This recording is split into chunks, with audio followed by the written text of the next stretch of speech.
Hello dear students. इस book में हम auditing and management accounting book में मैनेजमेंट अकाउंटिंग का सेकंड चैप्टर वित्तीय विवरण के बारे में पढ़ेंगे। वित्तीय विवरण वे होते हैं जो लेखावधि के अंत में किसी व्यवसाय की वित्तीय स्थिति या आर्थिक स्थिति व व्यापारिक परिणामों को प्रकट करते हैं। वित्तीय स्थिति का मतलब है कि किसी निश्चित तिथि को व्यवसाय के पास कितनी संपत्तियां है व उस तिथि को व्यवसाय के दायित्व कितने हैं, जबकि आर्थिक परिणाम वह होता है जो व्यवसाय की लाभ या हानि को दर्शाता है। तो इस प्रकार वित्तीय विवरण में संचालित व्यापार के सकल व शुद्ध लाभों की जानकारी प्राप्त की जाती है तथा उक्त अवधि के अंत में संस्था की वित्तीय स्थिति या संस्था की संपत्तियां व दायित्व की जानकारी भी प्राप्त की जाती है। तो इस प्रकार वित्तीय विवरण वित्तीय लेखांकन प्रक्रिया के अंतिम उत्पाद होते हैं। लेखांकन प्रक्रिया के विभिन्न व्यावसायिक लेन देनों का अभिलेखन, वर्गीकरण तथा संक्षिप्तीकरण किया जाता है। एक व्यवसाय में प्रतिदिन अनेकों लेन देन होते हैं, तो एक व्यवसाय के दैनिक लेन देनों को विभिन्न सहायक पुस्तकों या प्रारंभिक लेखे की पुस्तकों में लिखा जाता है। ये पुस्तकें क्रय बही, विक्रय बही, क्रय वापसी बही, विक्रय वापसी बही या देय बिल, प्राप्य बिल आदि हो सकती है। तो प्रारंभिक लेखों की पुस्तकों में लिखने के बाद में उन लेखों की सहायता से खाता बही के खातों में खतौनी की जाती है और वित्तीय अवधि के अंत में इन खातों के शेष निकाले जाते हैं। वित्तीय विवरण लेखांकन के संक्षिप्तीकरण प्रक्रिया के परिणाम होते हैं, जिनका उद्देश्य व्यवसाय संचालन से संस्था की लाभदायकता निर्धारित करना तथा उसकी वित्तीय स्थिति की जानकारी प्राप्त करना होता है। इस प्रकार वित्तीय विवरणों में किसी संस्था के परिचालन परिणामों या आर्थिक परिणामों और वित्तीय स्थिति के बारे में सुव्यवस्थित और संक्षिप्त रूप से संकलित सूचनाएं उपलब्ध कराई जाती है। तो वित्तीय विवरणों के अर्थ को और अधिक विस्तार रूप में समझने के लिए दो विचारधाराएं दी गई है, परंपरागत विचारधारा व आधुनिक विचारधारा। परंपरागत विचारधारा के अनुसार वित्तीय विवरणों में आर्थिक चिट्ठा, लाभ हानि खाता व इनसे संबंध अनुसूचियों को ही शामिल किया गया है, जबकि आधुनिक विचारधारा में आर्थिक चिट्ठे व लाभ हानि खाते के अलावा कोष प्रवाह विवरण, रोकड़ प्रवाह विवरण, मानव संसाधन लेखांकन, चालू लागत लेखांकन, मूल्य संवर्धन विवरण, सामाजिक चिट्ठा और सामाजिक लाभ हानि विवरण, लाभदायकता विवरण तथा शक्ति उपयोग और क्षमता उपयोग से संबंधित विवरण भी शामिल किए गए हैं।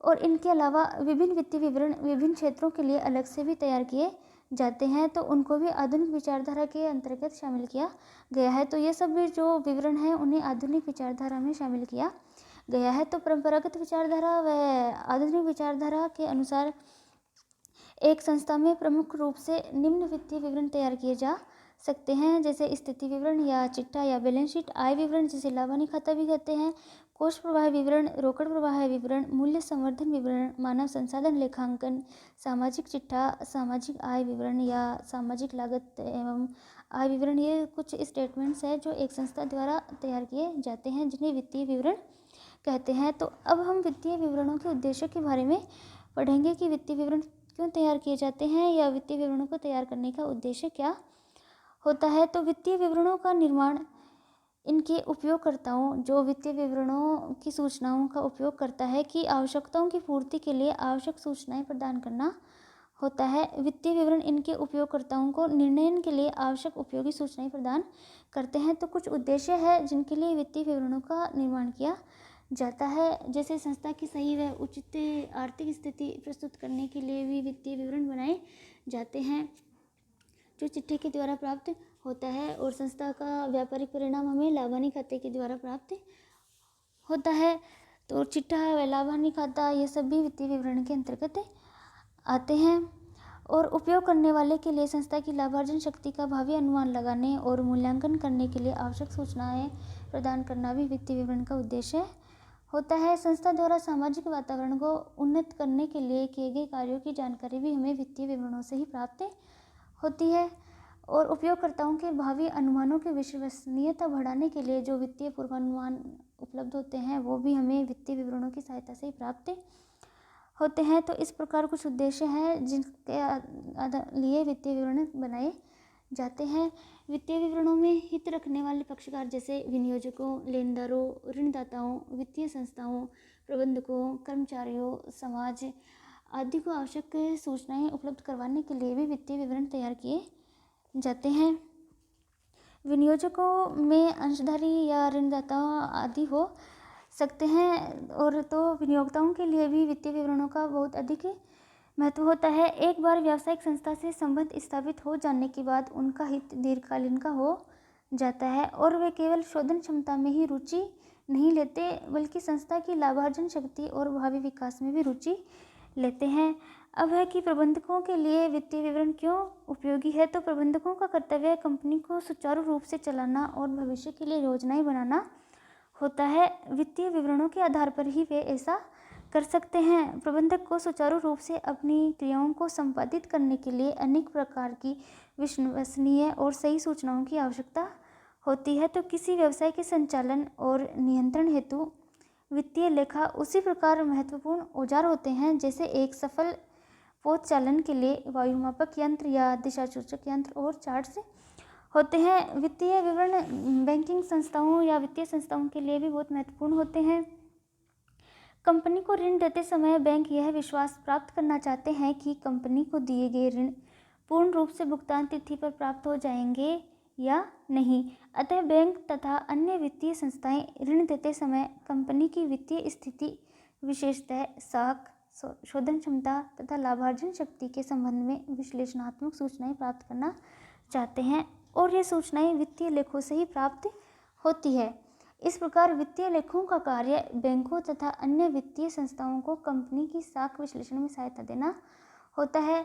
वित्तीय विवरण लेनदारों, सरकार या आयकर अधिकारी, समाज या कर्मचारियों के लिए भी बहुत उपयोगी होते हैं। व्यापारिक लेनदारों के लिए भी वित्तीय विवरण महत्वपूर्ण होते हैं क्योंकि व्यापारिक ऋण से तात्पर्य एक व्यापारी द्वारा दूसरे व्यापारी को उधार माल के क्रय में स्थगित भुगतान की सुविधा प्रदान करना होता है और ये अल्पावधि या कम समय के ऋणदाता होते हैं। इनका उद्देश्य वित्तीय विवरणों के आधार पर चालू संपत्तियों और चालू दायित्वों की तुलना करना होता है ताकि वह ये जान सके कि उनकी राशियों का भुगतान करने में कंपनी सक्षम है या नहीं।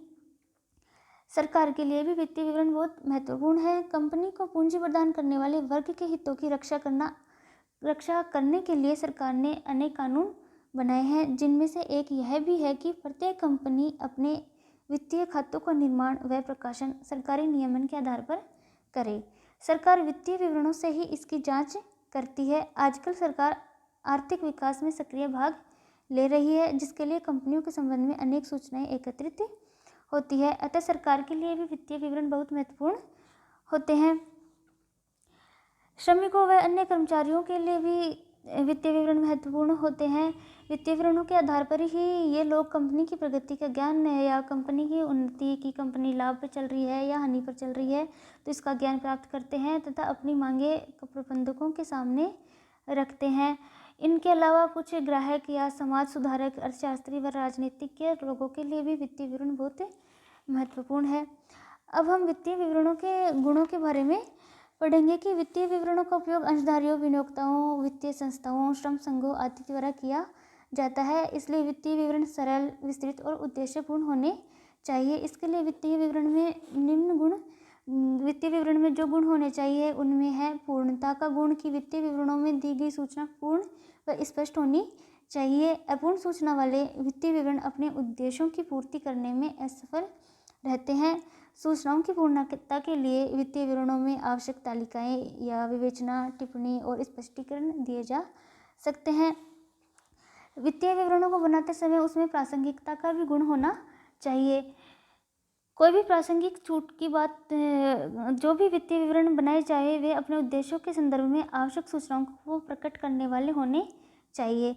कोई भी प्रासंगिक बात छूटनी नहीं चाहिए। यदि वित्तीय विवरणों में उद्देश्य के अनुसार सूचनाएं नहीं होगी तो उनके आधार पर निकाले गए निष्कर्ष गलत होंगे तथा उनका कोई महत्व नहीं होगा।